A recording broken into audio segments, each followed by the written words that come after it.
magdasal. Sa ngalan ng Ama, ng Anak, ng Espiritu Santo. Amen. O dakilang Ama sa langit, maraming salamat po sa magandang umaga na ipinagkaloob mo sa amin.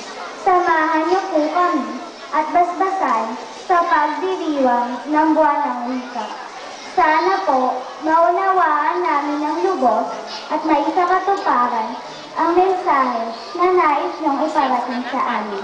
Sa pamamagitan ng palatuntunang ito, ibinabalik po namin sa inyo ang lahat ng kasasalamat, papuri at karangal dito sa lupa para lang sa langit. Ito ang aming dalangin sa pamamagitan ng iyong anak na si Jesus, kasama ng aming mahal na inang Birhen. Amen. Sa ngalan ng Ama, ng Anak, ng Espiritu Santo.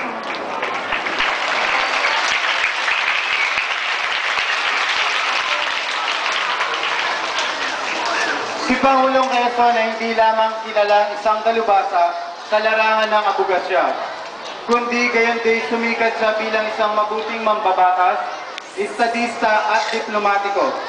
Kaya tinatawagan ko si Ginoong Abate sa paggawad ng karangalan at titulo sa mga natatanging mag-aaral sa bawat baitang at sa pinakatampok na siyang sumisimbolo sa kawangis ng alaala ni na Pangulong Manuel Luis Quezon at unang inang Aurora Molina Quezon. Ay, salamat.